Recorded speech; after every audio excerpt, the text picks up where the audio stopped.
Welcome, I am 𝐸𝐸𝐸 and your host for Keep Traveling Your African Vacation, the only podcast which brings you insightful information in the African tourism industry by real tourism professionals. Today we have a very special guest and a great episode, and I have the pleasure of introducing 𝐸𝐴𝐿, who is the marketing manager at AirKenya. 𝐸𝐴𝐿, welcome to the show.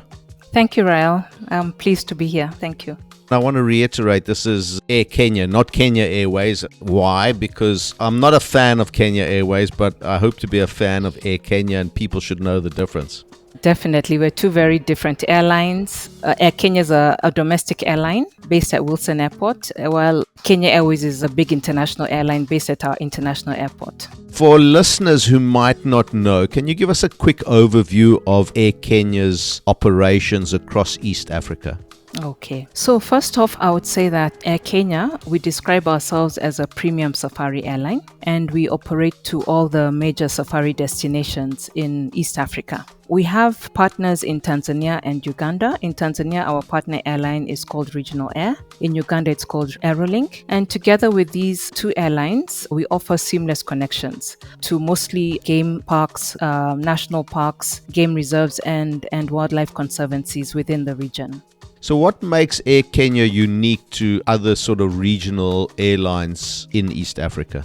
There's a lot. First off, I would say that apart from scheduled services, we also offer charter flights. And we've been doing this for a long time. And as we go along, we've been improving, especially on the charter services, how we operate the charters. Scheduled services are our priority, but we've seen charter flights and services, the demand for these services for charters come up greatly in the last few years. And we offer a bespoke service for charters. So like a lot of companies take our charters for incentive flights because we have the bigger aircraft, the Dash 8s. So you find that we can carry big groups to all these safari destinations. We allow them to brand the interior of the aircraft according to their company. We also offer them space in our hangar where they can sit privately and have their own space and their own time, have refreshments as they wait to board their flights. So we try to make our services as customized as possible. So that's one thing that sets us apart. Another thing is that I would say we're a legacy airline. We've been doing this business for more than 30 years. And I would say that we're professionals in bush flying. That's basically what we do, flying to all these remote airstrips out there. We have a very proficient crew and operations department to handle our flights very efficiently. And on top of that, I think what makes us unique is what I mentioned earlier, the seamless connection between Uganda, Tanzania, and Kenya in offering safari flights. A guest can sample the three countries in one holiday and very quickly and efficiently get between the Masai Mara and the Serengeti, or the Masai Mara and 𝐵uindi penetrable forest, which is in Uganda. We have a saying, or rather a tagline saying, have breakfast in the Mara and lunch in the Serengeti. Basically, we deliver on that because literally you move from the Mara to the Serengeti within half a day and your day is not lost. Going back to the lounges within the hangars, I'm assuming that that's quite a casual sort of setup. It's not business class lounges in Emirates, right?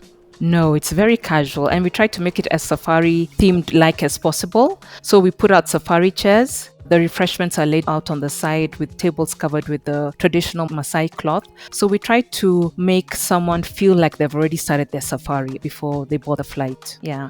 Sure. You know, obviously your clients are flying in on international flights. Do you have any kind of partnerships? You spoke about the regional partnerships, the other airlines in Uganda and Tanzania. Do you have any partnerships going with some international carriers like code shares, that type of thing? No, not at the moment. We don't have that. It's something that we would be looking at in the future. But I would say reprotection agreements and interline agreements with airlines in our space that do domestic flights, safari flights that is. So in case we have a technical problem or for some reason we can't operate a certain flight, we never leave passengers behind. We always give them quick solutions. And that includes putting them on another airline, even a competitor airline, so that they can reach their destination as quickly as possible.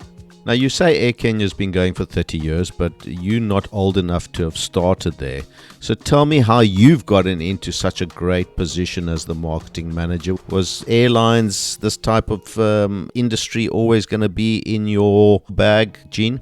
Actually, 𝐸𝐿, it's interesting. I've always been in aviation all my career. and I've worked with several airlines. I can name a few, including Kenya Airways that you're not very fond of. I worked with them for more than 10 years, but that's way back. I've worked with airlines such as Air France when they used to operate here. I've worked for other regional airlines here, such as Fly 540, and I've worked in Tanzania as well with airlines such as Precision Air and FastJet Tanzania. So I've always been in aviation. However, this is my first job in general aviation, what we call the safari sector. But it's been a very interesting transition. It's very different from the commercial airlines. One of the differences I would say is the flexible schedule that you find in general aviation. You see, with commercial flights, you know the schedule. A flight will depart at a certain time and reach its destination at a certain time and then come back. In general aviation, yes, we depart at a certain time, but reaching the destination is variable. For example, the Masai Mara, we fly to 9 airstrips. So in any one day, we'll be landing at these airstrips at a slightly different time. So what we do, we call ahead to the camps to tell them what time we'll be landing so that they're there with their vehicles to meet the passengers. It's very dynamic and very relationship based, very customer service centric based, and it's been very exciting. Oh, good. Well, you seem to be enjoying it. You've always got a big smile on your face when I'm talking to you. So, obviously you're happy with what you're doing.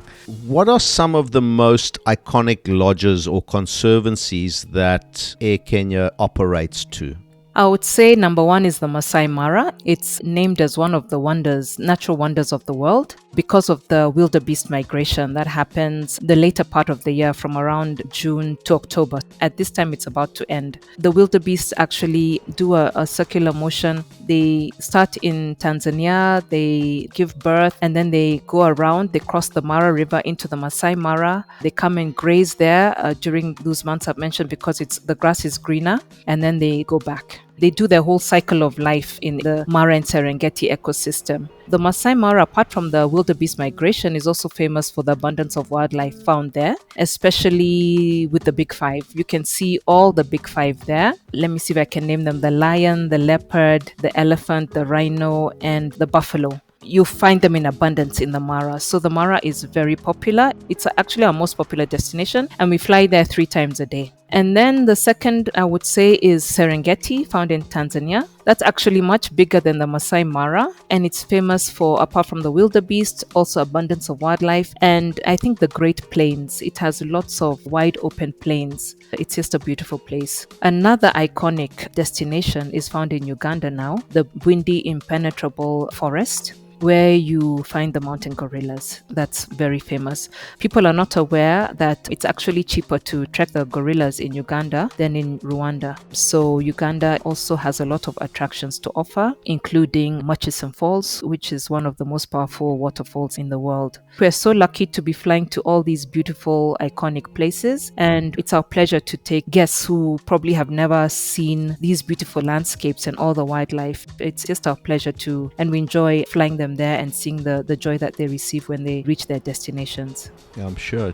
Do you get an opportunity at times to jump in the last seat and say, you know what, I'm not sitting in the office today. I'm just going to go along with the pilot and spend my day in the air? Do you get any kind of opportunities like that, or are you pushing the boundaries too much? That's pushing the boundaries. But we do go, but it has to be coordinated. You have to be flying for a purpose, not enjoyment, maybe to monitor something or to check on something. But yes, we do get to travel on our flights and experience the beautiful things that our guests also experience. Now, safety and sustainability are obviously fairly hot topics when it comes to air travel. What is Air Kenya doing in terms of reducing their environmental impact in that regard?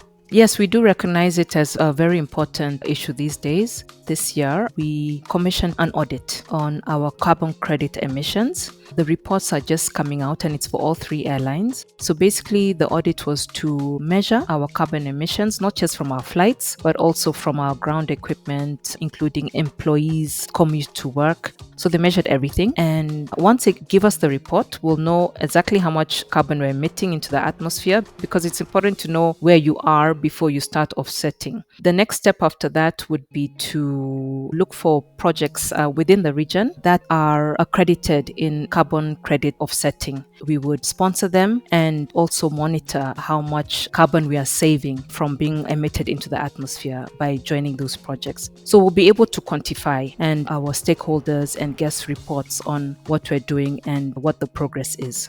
Yeah, I can understand that you have to go that way, because when I look at international airlines, their engines are getting better, their fuel savings are getting better, they're coming up with fantastic new planes, fantastic new jet engines, etc. Unfortunately, with flying the routes that you guys do, you can only carry on using sort of propellered planes, if you like. And I don't know if there is that advancement in the technology of the aircraft that you guys are using. Not really. For the turboprops, not really. But now that you mention our fleet, I can also give a description of the kind of aircraft we use. Basically, our fleet is a turboprop fleet, and it's suitable for doing short takeoffs and landings at unpaved airstrips where we fly. Our fleet is varied in terms of small equipment and big equipment or aircraft. I'll start with the Caravan aircraft. It's an 11-seater. It's a single engine, and at Air Kenya we have one. Aerolink have 3, and Regional Air also have 3.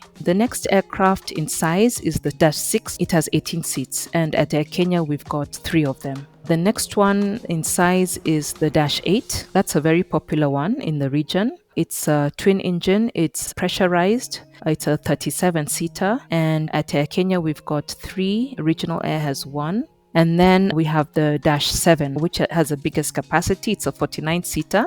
It's actually an iconic aircraft because you find that people from all over the world, when they come to fly with Air Kenya, they actually request to fly on this aircraft because it's got 4 engines, 2 on each side. But it's also great for the short takeoffs and landings, and it's also very efficient for flying to the bush. That's our fleet. And yes, one would think that our missions are high, but I think it's just like an average airline our size. It is in our interest to see how we can offset, and we're in the process of doing that. Running or operating a regional airline like what you guys do obviously comes with quite a few operational hurdles, especially flying into those remote airstrips. Can you give us a couple of ones that are really prominent on a sort of daily or weekly basis?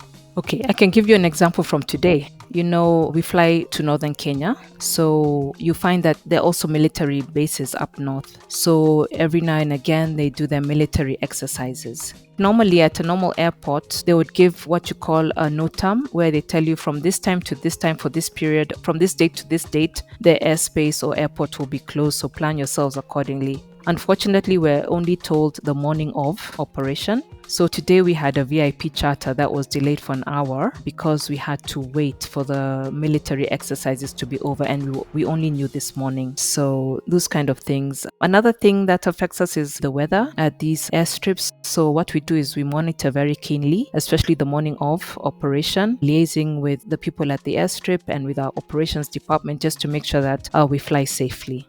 I'm glad that you mentioned the flying. I've flown small aircraft a few times. Not me personally, but I've been in small aircraft a few times. And whenever I've had the opportunity, I always say to them, please, I either want to fly early in the morning or late in the afternoon. I definitely don't want to fly at midday when the thermals are playing their funny games. Do you guys try and also work your routines as much around that kind of weather conditions? You know, it's hard to avoid that time because with being a safari-based operation, you find that people need to fly early and either have their breakfast at the camp and then come back to, let's say, Nairobi or to the next destination in time to have lunch. Especially the flight coming back, we hit that time that you're talking about. Sometimes the flight, it's not a very comfortable flight, but we do our best to make sure that the guests, our passengers are comfortable, making sure the air vents are working. And the pilots will also tell you we expect to have some turbulence. So yeah, they try to make the passengers feel as comfortable as possible. We also have afternoon flight. So that's someone who has had lunch already and then going to the game reserve to make it in time for the afternoon game drive and the dinner. So we can't avoid such timings, but we do our best to make sure that the guests are comfortable. I understand that. And when I hire a private charter from you, Jean, I'm going to make sure that we're flying not during the middle of the day. It's good that you know these things. It's yeah, that's great. Tell me, what is Air Kenya's plans for the future as far as expansion and routes, partnerships perhaps? Can you let us in anything going on at the moment? Actually, in terms of expansion, what we've done the last 2 years is expanded our fleet. We've brought in 2-8s, that's the Air Kenya entity. And this is in line with the growth that we've been seeing over the years in terms of tourist arrivals. So with the 3-8s and the -7, we believe that we're in line to tap into the forecasted growth in tourist arrivals in the region. In terms of new routes, nothing for now, because our focus is just in getting our operation as smooth as possible. Every year we have a sit down, especially after high season, to see where we maybe went wrong, what we can improve, which timings need to be tweaked here and there so that we can offer a better service to our clients. So we're just into improving the service and making sure the guest experience is as good as possible rather than expanding and not being able to manage the expansion. Now, I know that you and Air Kenya have been very kind and generous in offering a prize giveaway. Can you tell our listeners what it is that you're going to be giving away? Yeah, we'll be giving away tickets for 2 return tickets between Nairobi and the Masai Mara. We won't be able to arrange your accommodation, unfortunately, but the tickets will help. What you need to do is make sure you have a place to stay and the tickets are yours. Listen, Jean, thank you very much. It's been fantastic talking to you and hearing more about the connectivity that you guys provide at Air Kenya. I've always got to get it right that it's not Kenya Airways, but Air Kenya. It's fantastic to know the connectivity that you guys are providing and the service, and hearing about it from you. Thank you so much for coming on the show. I've really appreciated your time and energy. Thank you. Thank you. I've appreciated the conversation, and hopefully we can do it again in the future.